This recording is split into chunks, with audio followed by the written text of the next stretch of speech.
if you'll notice our title today, A New Wrinkle, but Same Old Russia, Part 2.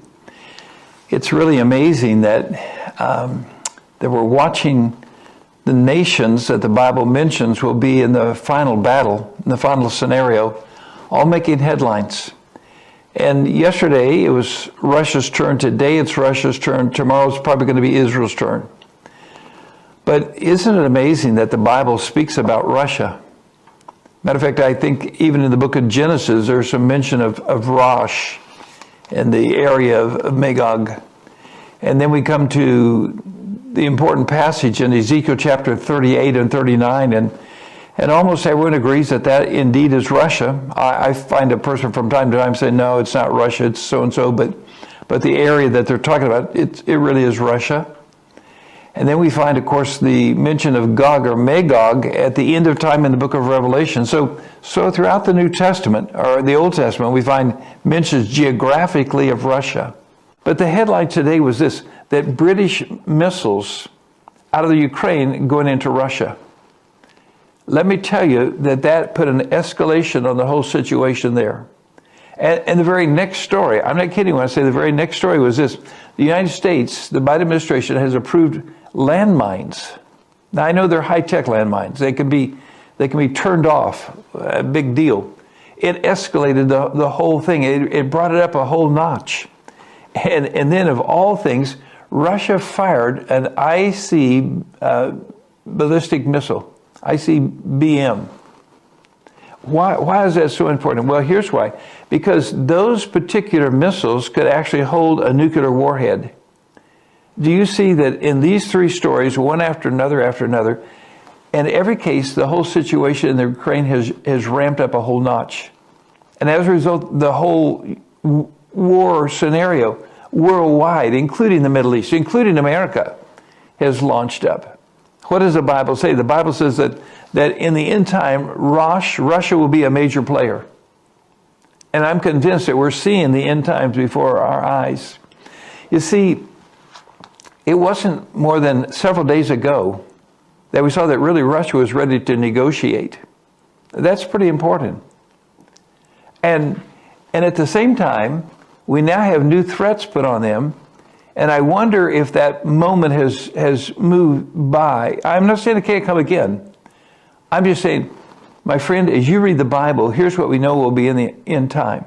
There will be pending war with Russia, pending war with Iran, pending war with Turkey, pending war with Syria, pending war with Israel. All of those are making headlines today. As I show you the first clip, I want you to see how close we are. I don't even think in America we understand how close we are. Because we think of these things as almost a fairy tale, but it's real. And so listen as this reporter asks a question concerning nuclear threat to Mr. Putin. And notice his turning it back, saying it's really America's fault. It's really the Allies' fault because we're the ones that are aiding weapons to the war in the Ukraine and Russia. I'm not saying I believe that. Matter of fact, I don't think that's the whole reason. But I wonder if we really have anyone who understands the Bible and understands the powder keg that we're sitting on. Take a listen to this interview. Trigger a nuclear war, and how close are we to that risk?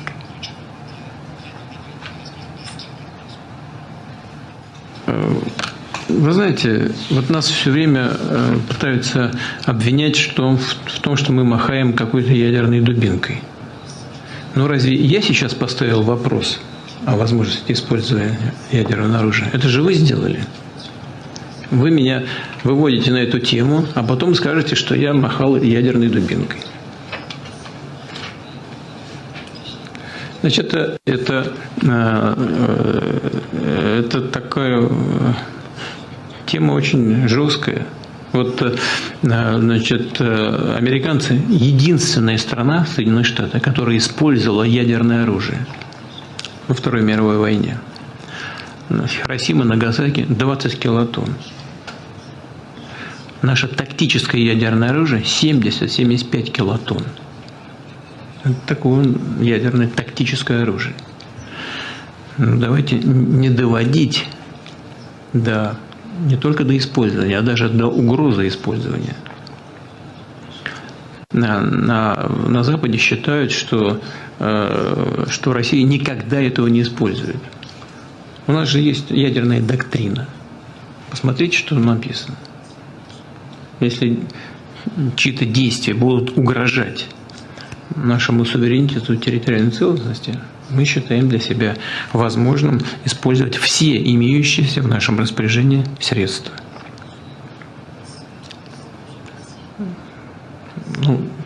Нельзя относиться к этому легко, поверхностно.